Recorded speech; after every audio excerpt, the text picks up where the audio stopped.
Hi everyone. Hope you're all doing well. This is the closest to Mother's Day weekend. So I wish you all a happy Mother's Day for everybody who is helping somebody, mentoring somebody. I wish you all a very happy Mother's Day. In this podcast, we are going to talk about don't get mad, get mindful. This is a guide to deal with difficult people. So we are just looking at one small aspect of it.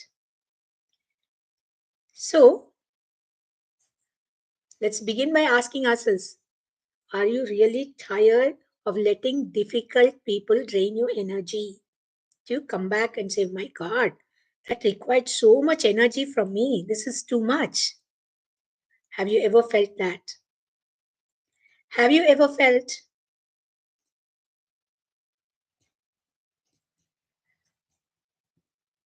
that, you know what, in my dream, I'm going to respond, but I want to be graceful when I respond to this pressure. I don't want to be snapping like a rubber band, right?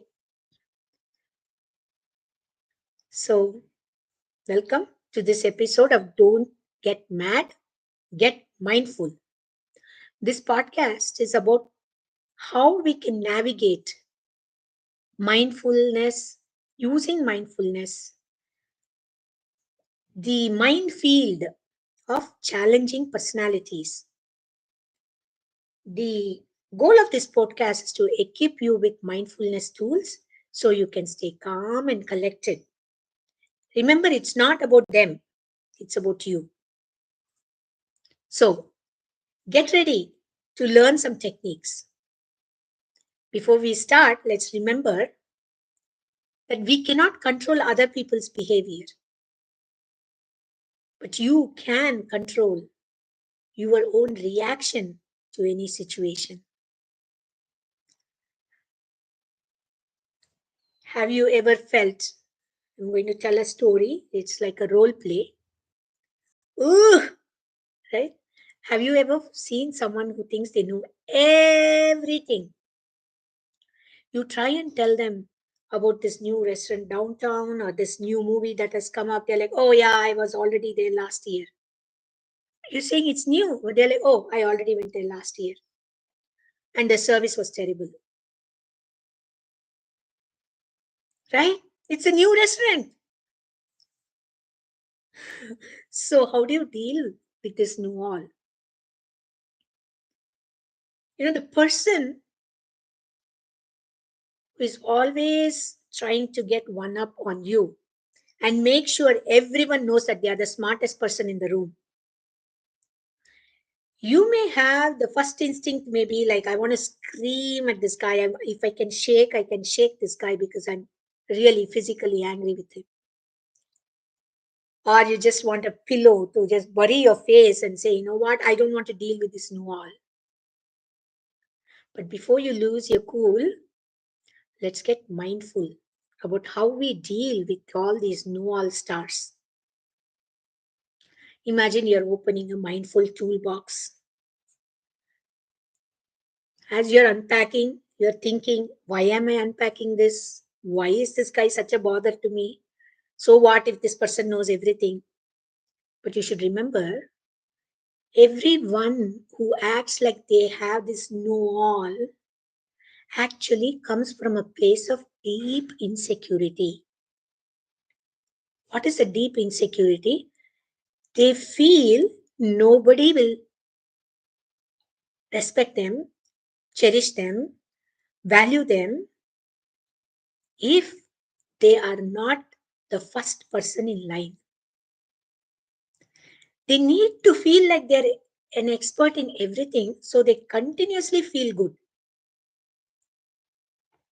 because they don't know how to dive deep into themselves and say, this is how I will rest in me. So they're just basically walking participation trophies, as we call them. They want to be the first to answer that question. They want to be the first to be recognized that they did good. First in everything, but no idea of how to be deep, no idea of when to answer a question or if at all an answer is required by you, no sense of any of those things. So I just provided this background so you, not to make you feel any better, because that person is not going to make you feel any better, or this information is not going to make you feel any better, but it will give you an understanding and motivation to stay calm. Or if that guy is going to throw something, I'm going to throw something at that guy. That will not be your first reaction. You will instead say, you know what, I'm going to stay calm. I'm going to stay grounded. I'm going to stay and see what's going to happen, but from the space of calmness. So, what are some mindful tools we can use in this? What does this person say? The person who is know-all, what does it say? Actually, you don't have to listen to that person if you can't escape from that. When a know-all starts their lecture, you start repeating neutral phrases very few seconds. That's interesting. I appreciate your perspective. Don't engage with them more. Don't try to interact with them more. Because this is called as a broken record technique. You don't have to be mindfully present. I remember this. My father used to do this sometimes, especially when it came to my mother asking for money or something. He would be reading a newspaper. Every few minutes, he'll say, uh huh, uh huh, uh huh. And my mother is not even speaking to him. But he's like, uh huh, I heard you. And you go like, who is he talking to? This invisible person. Broken record technique. So when it's a know-all, it starts their lecture, you just go into this neutral phase thing. So do you become like a human brick wall? No, basically you should think of this as your mindful mantra. This is the way you deflect all the negative energy and you stay centered to yourself. Oh, that's interesting. I appreciate your perspective. But if you are able to get a wedge, what does a wedge mean? A sliver of concentration on you, you can do a spotlight shift. You can politely excuse yourself from the conversation and go to someone else. When you move away, see, when a person know-all catches you, he usually catches one person. He doesn't have 10 people. He's just focusing on one person. So when you move away, this person has to now start the story all over again. For you, you have removed yourself from that place. And it gives you a chance to find someone else, or you're like, I'm done, I'm going. And for that person, they have to find someone else and they have to start this inspiration, inspiring them, impressing them with their knowledge. And they think they're inspiring them, by the way. That's like a ninja escape move, right? You just move out of that place. But let's say, that day you really feel very compassionate. Generally, had a good breakfast, good lunch, you're feeling very compassionate. You're high on compassion on this particular day. Then you can be a compassionate observer, which means what? You take a deep breath and try to view this situation with intense detachment. What does this detachment mean? We already know this person is coming from a space of lack, space of insecurity. So you just watch their behavior and analyze what they are saying so you understand the source and the depth of their insecurities. Do you think you can know that? Absolutely, you can know that. How? Because when a person is insecure, if it is about their money, they'll go on talking about how rich they are and how many cars they have and how many things they have. If they're insecure about relationships, they will start dropping names. I know this person. I took a picture with this person. Here, do you want to see this? I know how to get into that. I'm a much sort of speaker. I am here. I am there. I do this. I do that. They name drop. If they are insecure about their height, then they will say things like, it's not anything to do with height. If they are actually insecure, let's say everybody, they go around saying, I can sing well. And somebody asks them to sing. What do they say? Oh, my throat is not well today. I have some, my throat, it's not good. But since you insist, I will sing. Since you insist, I will sing. I don't want to hurt you. Because you insist, I will sing. How many of us have gone through that? If you're feeling compassionate that day, you will understand all their behaviors, all their patterns are actually reflection of what is happening within them. It is not a validation of yours. In schoolyard, a lot of kids, high school kids at least, should understand this, that if there is somebody who is physically bullying you, you have to first be safe. Other than that, if any of these things are happening, learn to analyze the other person. Only when you're in a mindful state, you can analyze what the other person is saying. You learn to analyze what the other person is saying when they are saying. You can only do it when you are in the space of listening. Oh, now you're saying, okay, ma'am, all this sounds so too easy. You are saying this, but let me ask you one question. What if this know-all is actually your boss? What will you do? If it's your boss, if it's your parent, if it's your in-laws, what do you do? How do you deal with that? Let's take a deep breath.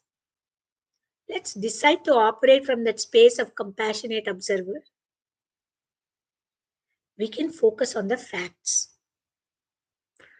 When your boss is a know-all, know-it-all, stick to the facts. If you're going to go and talk to them, have a paper in which all the timeline and all the actions is clearly indicated. Exactly tell them at what point the whole thing became a disaster or a mess that it is. You show them hard facts, you show them data. But I really bless you because it's difficult to get their attention. We all know that. It's very difficult to get their attention when they are in that mode. But you must learn how to speak with a sense of calmness. If you are also agitated along with them, or if they are making fun of you and you are feeling sad, all those get reflected in you. So try to find a sense of calmness and peace. Yeah, it may require drinking some water sometimes. It may require long, deep breaths, 15 minutes of calmness, watching nature video on YouTube, or even just going for a walk.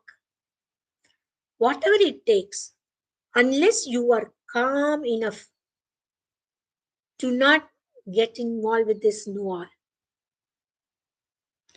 Then, if it is your boss, remember to choose your moments super carefully because you only know one thing that is happening.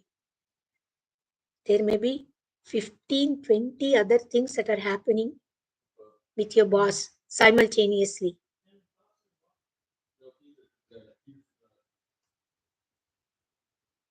So be aware of that. Pick your battles. So next time you encounter a know-all, try this broken record technique. Simply nod and smile. Say, this is interesting. Let their words bounce off like a mindfulness shield. Remember, mindfulness is about taking control of your own reactions. By staying calm and collected, you can disarm all that you know and protect your inner peace. If it is difficult situation physically or dangerously or it is mentally toxic, you must get out of it first. Other than that, here are some techniques you can try, which is what? First one is mindful breathing technique. Quick and easy techniques to calm your nervous system. Keep on breathing with focus just on breathing. It'll calm you down. Reframe technique. Learn how to reframe a technique to see the situation from a different perspective, taking away the power from the difficult person. Finally, you can also do a visualization technique. Imagine yourself responding with confidence and calmness. Finally, you can set boundaries. You can learn to respond politely but firmly and establish limits on how you will be treated. Please remember, difficult people do not have to control your day. With little mindfulness, you can stay centered and empowered. You can win this. Please check out our courses, check other videos in this series. I welcome you to subscribe and post your questions. I wish you a very mindful week and happy Mother's Day to everyone. Thank you. Bye. Guys!